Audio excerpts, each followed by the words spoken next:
السلام علیکم ورحمۃ اللہ وبرکاتہ۔ ان الحمدللہ والصلاۃ والسلام علی رسول اللہ، اما بعد۔ محترم ناظرین کرام اور عزیز طلبہ، کتاب شرح العقیدہ الواسطیہ کے درس میں آپ کا خیر مقدم ہے۔ امام ابن تیمیہ رحمہ اللہ نے نبی اکرم صلی اللہ علیہ وسلم پر درود و سلام بھیجتے ہوئے فرمایا: صلی اللہ علیہ وعلی آلہ وصحبہ وسلم تسلیما مزیدا، اور درود اللہ رب العالمین نازل فرمائے ان پر، یعنی نبی اکرم صلی اللہ علیہ وسلم پر، وعلی آلہ اور آپ کی آل پر، وصحبہ اور آپ کے ساتھیوں پر، وسلم اور اسی طرح سے سلامتی نازل فرمائے، تسلیما مزیدا مزید زائد سلامتی۔ تو یہ درود و سلام امام ابن تیمیہ رحمہ اللہ نے اپنی کتاب میں ذکر فرمایا۔ اس کی شرح کرتے ہوئے شارح فرماتے ہیں: الصلاۃ فی اللغۃ الدعاء، صلاۃ کا لغوی معنی ہے دعا کرنا۔ جس طرح سے دعا ہم اللہ رب العالمین سے کرتے ہیں، تو ایسے ہی صلاۃ کا لفظ بھی دعا کے معنی اور مفہوم میں عربی زبان میں آتا ہے۔ چنانچہ اللہ رب العالمین فرماتا ہے، قال تعالی، اللہ رب العالمین نے فرمایا: وَصَلِّ عَلَيْهِمْ إِنَّ صَلَاتَكَ سَكَنٌ لَهُمْ۔ نبی اکرم صلی اللہ علیہ وسلم کو حکم دیا اللہ رب العالمین نے کہ اور آپ ان کے لیے دعا کریں، وَصَلِّ عَلَيْهِمْ، آپ ان کے لیے دعا کریں۔ ان صلاتک سکن لہم، یقیناً آپ کی دعا ان کے لیے باعث سکون ہے۔ تو یہ لفظ صلی علیہم اور اسی طرح سے ان صلاتک سکن لہم، یہاں دونوں جگہ اللہ رب العالمین نے جو نبی اکرم صلی اللہ علیہ وسلم کو حکم دیا کہ آپ ان پر، یعنی مومن بندے جو آپ کے پاس صدقات خیرات وغیرہ لے کر آتے ہیں، تو آپ ان کے لیے دعا کیجیے، کیونکہ آپ کی دعا ان کے لیے باعث سکون ہے۔ تو یہ لغوی معنی ہوا کہ صلاۃ کا لغوی معنی ہے دعا کرنا، جیسا کہ اس آیت کریمہ میں اللہ رب العالمین نے خود یہ لفظ دعا کے لیے استعمال کیا ہے۔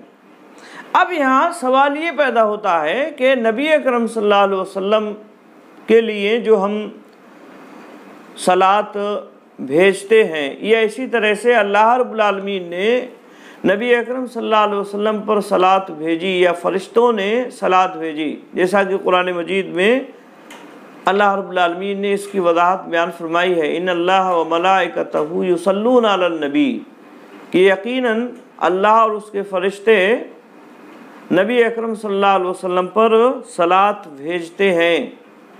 تو اس کا کیا معنی اور مفہوم ہے؟ یا اسی طرح سے بندے آپس میں جب یہ لفظ ایک دوسرے کے لیے استعمال کرتے ہیں تو اس کا کیا معنی اور مفہوم ہے؟ تو اس کے تعلق سے شارح کہتے ہیں: وَأَصَحُّ مَا قِيلَ فِي صَلَاةِ اللَّهِ عَلَى رَسُولِهِ هُوَ مَا ذَكَرَهُ البخاری فی صحیحہ عن ابی العالیہ۔ اور سب سے درست بات، وَأَصَحُّ اور سب سے زیادہ صحیح بات، مَا قِيلَ فِي صَلَاةِ اللَّهِ عَلَى رَسُولِهِ، جو اللہ کے نبی اکرم صلی اللہ علیہ وسلم پر صلاۃ بھیجنے سے متعلق کہی گئی ہے۔ ہوا وہ ہے ما ذکرہ البخاری فی صحیحہ عن ابی العالیہ، جس کو امام بخاری نے اپنی صحیح میں ابو العالیہ سے نقل فرمایا ہے۔ قال، انہوں نے فرمایا، یعنی ابو العالیہ کہتے ہیں: صلاۃ اللہ علی رسولہ ثناؤہ علیہ عند الملائکۃ، یعنی اللہ رب العالمین کی طرف سے صلاۃ اپنے رسول پر، یا اللہ رب العالمین کی طرف سے صلاۃ بھیجنا، درود بھیجنا اپنے رسول پر، ثناؤہ علیہ عند الملائکۃ، ان کی تعریف کرنا ہے فرشتوں کے درمیان میں، یعنی اللہ رب العالمین رسول پر صلوات بھیجتا ہے۔ اس کا مطلب یہ ہے کہ یعنی اللہ رب العالمین فرشتوں کے درمیان میں نبی اکرم صلی اللہ علیہ وسلم کا تذکرہ کرتا ہے، ان کی تعریف کرتا ہے، ان کی خوبیاں بیان کرتا ہے۔ آئی بات میں؟ تو یہ اصل میں اللہ رب العالمین کی جانب سے صلوات کا معنی اور مفہوم ہے، جیسا کہ ابو العالیہ نے بیان فرمایا اور امام بخاری رحمہ اللہ نے اس کو اپنی صحیح میں ذکر فرمایا ہے، تعلیقاً ذکر کیا ہے لیکن صیغہ جزم کے ساتھ ذکر کیا ہے۔ اسی طرح سے والمشہور ان الصلاۃ من الملائکۃ الاستغفار، اور فرشتوں کی جانب سے صلوات کا کیا معنی اور مفہوم ہے، تو اس کے بارے میں فرماتے ہیں مشہور بات اس سلسلے میں یہ ہے کہ اس کا معنی الاستغفار، استغفار کرنا ہے، یعنی جب فرشتوں کی جانب اس کی اسناد ہوتی ہے صلوات کی، تو اس کا مطلب یہ ہے کہ وہ فرشتے استغفار کرتے ہیں، یعنی جس کے لیے بھی اس لفظ کا استعمال فرشتے کرتے ہوں۔ کما فی الحدیث صحیح، جیسا کہ صحیح حدیث میں اللہ کے نبی صلی اللہ علیہ وسلم نے فرمایا والملائکۃ یصلون علی احدکم ما دام فی مجلسہ الذی فیہ یقولون اللہم اغفر لہ اللہم ارحمہ۔ صحیح حدیث میں جیسا کہ اللہ کے نبی صلی اللہ علیہ وسلم نے ارشاد فرمایا اس شخص سے متعلق جو مسجد میں آتا ہے اور نماز کا انتظار کرتا ہے، فرمایا اللہ کے نبی صلی اللہ علیہ وسلم نے والملائکۃ یصلون علی احدکم، اور فرشتے صلوات بھیجتے ہیں تم میں سے کسی بھی آدمی پر ما دام فی مجلسہ الذی فیہ، جب تک کہ وہ اپنی اس جگہ میں قائم رہتا ہے جس میں وہ تھا، یعنی جس میں وہ ہے اسی جگہ میں جب تک وہ بیٹھا رہتا ہے اس وقت تک فرشتے اس پر صلوات بھیجتے رہتے ہیں۔ یقولون، اور کہتے ہیں، یعنی صلوات کے معنی اور اس کے مفہوم کی وضاحت کرتے ہوئے اللہ کے نبی صلی اللہ علیہ وسلم فرمایا، کہتے ہیں اللہم اغفر لہ، اے اللہ اس کی مغفرت فرما، اللہم ارحمہ، اے اللہ اس پر رحم نازل فرما۔ آئی بات میں؟ تو جب فرشتوں کی جانب صلوات کی نسبت ہو تو اس کا معنی استغفار ہوتا ہے، یعنی مغفرت طلب کرنا، ٹھیک ہے؟ جیسا کہ اس حدیث میں فرشتوں سے متعلق نبی اکرم صلی اللہ علیہ وسلم نے فرمایا کہ وہ اس انسان کے لیے جو مسجد میں موجود ہے صلوات پڑھتے رہتے ہیں اور کہتے رہتے ہیں اللہم اغفر لہ اللہم ارحمہ، اے اللہ اس کی مغفرت فرما، اے اللہ اس پر رحم فرما، جب تک کہ وہ اپنی اسی اصل جگہ میں بیٹھا رہتا ہے جس میں وہ پہلے تھا۔ آئی بات میں؟ وَمِنَ الْآدَمِيِّينَ التَّضَرُّعُ وَالدُّعَاء، اور آدمیوں کی جانب سے یعنی انسانوں کی جانب سے صلوات کا معنی التضرع والدعاء، تضرع ہے اور دعا کرنا ہے، خاکساری اور انکساری، اور اسی طرح سے دعا کرنا اس کا معنی اور مفہوم ہوتا ہے، ٹھیک ہے؟ تو یہ صلوات کا معنی ہوا، اور خلاصہ اس کا یہ ہے کہ صلوات کا لغوی معنی ہے دعا کرنا، اور جب اس کی نسبت اللہ رب العالمین کی جانب ہو تو اس کا مطلب یہ ہے کہ اللہ رب العالمین فرشتوں کے درمیان میں نبی اکرم صلی اللہ علیہ وسلم کی خوبی بیان کرتا ہے، تعریف کرتا ہے، اور جب اس کی نسبت فرشتوں کی جانب ہو تو اس کا مطلب ہے کہ وہ بندے کے لیے استغفار کرتے ہیں، جیسا کہ صحیح حدیث میں اللہ کے نبی صلی اللہ علیہ وسلم نے اس بات کی وضاحت فرمائی۔ اسی طرح سے علامہ ابن تیمیہ نے یہ فرمایا کہ وَعَلَىٰ آلِهِ، اور ان کی آل پر بھی صلوات نازل ہو۔ تو آل کا کیا معنی اور مفہوم ہے اس کی وضاحت کرتے ہوئے شارح کہتے ہیں وَآلُ الشَّخْصِ هُمْ مَنْ يَمُتُّونَ إِلَيْهِ بِصِلَةٍ وَثِيقَةٍ مِنْ قَرَابَةٍ وَنَحْوِهَا، اور آل الشخص سے یعنی کسی شخص کی آل سے مراد وہ لوگ ہوتے ہیں جو مضبوط رشتے کی وجہ سے اس کی طرف منسوب ہوں۔ مت یمتو کا مطلب ہوتا ہے منسوب ہونا، اور وصلۃ وثیقہ مضبوط رشتے، یعنی مضبوط تعلق اور رشتے کے ذریعے وہ اس آدمی کی طرف منسوب ہوں تو انہیں کہا جاتا ہے آل، من قرابت و نحوہا، قرابت داری یا جیسی کسی اور چیز کے ذریعے سے. آئی بات میں؟ تو آل الشخص سے مراد یعنی کسی شخص کی آل سے مراد وہ لوگ ہوتے ہیں جو اس کے بہت ہی قریبی اور خاص لوگ ہوتے ہیں، ٹھیک ہے، چاہے وہ نسلی اعتبار سے ہوں یا اسی طرح سے کسی اور اعتبار سے ہوں، جو بھی اس کی جانب منسوب ہوں، جو بھی اس سے تعلق رکھتے ہوں، مضبوط رشتہ جن کا ہو، تو وہ اس کی آل میں شمار کیے جائیں گے. نبی اکرم صلی اللہ علیہ وسلم کی آل سے مراد کیا ہے؟ کہتے ہیں وآلہ صلی اللہ علیہ وسلم یراد بہم احیانا من حرمت علیہم الصدقۃ وہم بنو ہاشم و بنو المطلب. اور نبی اکرم صلی اللہ علیہ وسلم کی آل سے مراد یہاں لیا جاتا ہے، یراد بہم، ان سے مراد لیا جاتا ہے احیاناً، کبھی کبھی، وہ لوگ جن پر صدقہ حرام ہے. من حرمت علیہم الصدقۃ، یعنی وہ لوگ جن پر صدقہ حرام ہے. وہم بنو ہاشم و بنو المطلب، اور وہ بنو ہاشم اور بنو المطلب ہیں. وَيُرَادُ بِهِمْ أَحْيَانًا كُلُّ مَنْ تَبِعَهُ عَلَى دِينِهِ. اور اسی طرح سے ان سے کبھی مراد یعنی آل نبی اکرم صلی اللہ علیہ وسلم کی آل سے مراد کبھی کبھی وہ تمام لوگ ہوتے ہیں جو آپ کے دین کی پیروی کرنے والے ہوتے ہیں، یعنی جنہوں نے آپ صلی اللہ علیہ وسلم کی پیروی کی ہے آپ کے لائے ہوئے دین میں، وہ تمام لوگ یعنی تمام مسلمان آپ کی آل میں شامل ہیں. آئی بات میں؟ تو کبھی یہ بھی معنی اور مفہوم مراد لیا جاتا ہے آل سے مراد یعنی آپ کی آل میں آپ کے متبعین ہوتے ہیں، اور کبھی آل سے مراد وہ لوگ ہوتے ہیں جن پر صدقہ حرام ہے.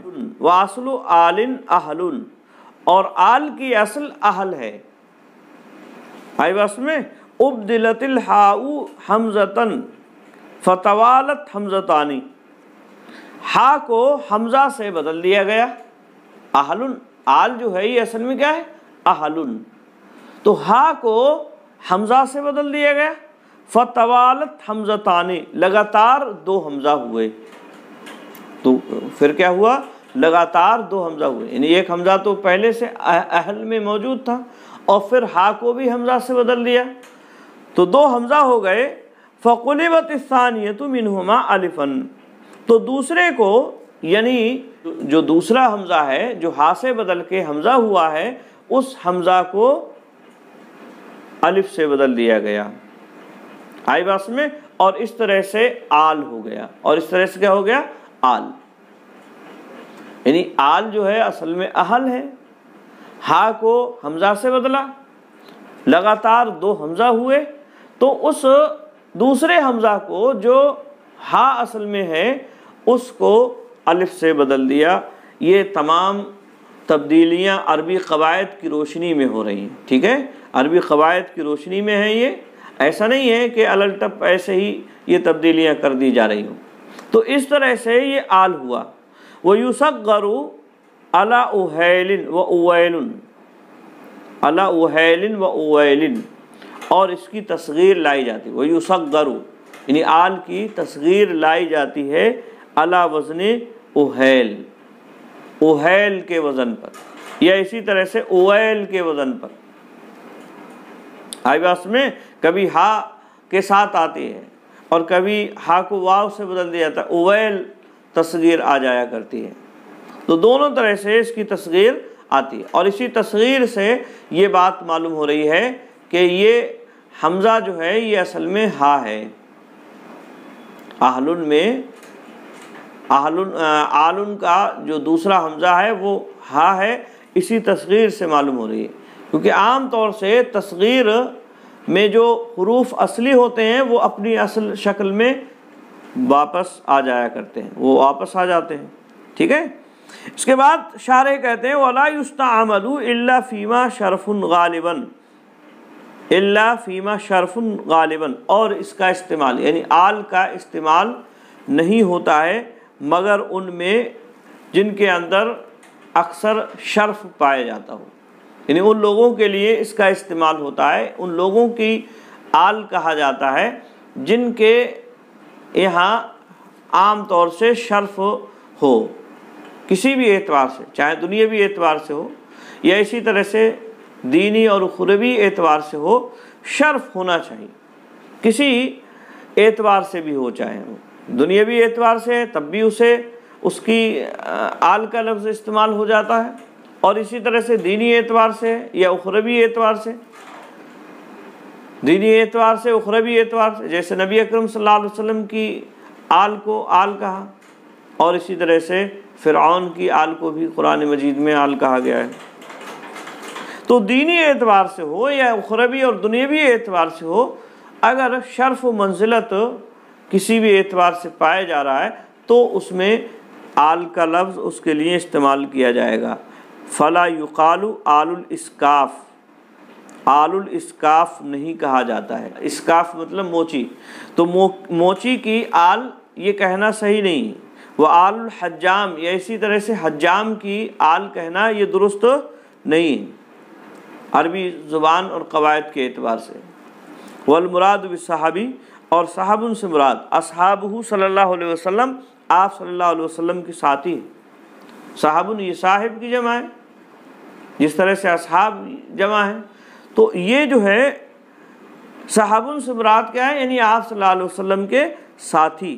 وہم کل من لقیہ حال حیاتہ مومنا ومات علی ذالک، اور آپ صلی اللہ علیہ وسلم کے جو ساتھی ہیں ان سے مراد وہ لوگ ہیں یا وہ تمام لوگ ہیں جنہوں نے ایمان کی حالت میں آپ صلی اللہ علیہ وسلم سے ملاقات کی، ومات علی ذالک، اور ایمان پر ہی ان کا انتقال ہوا ہے۔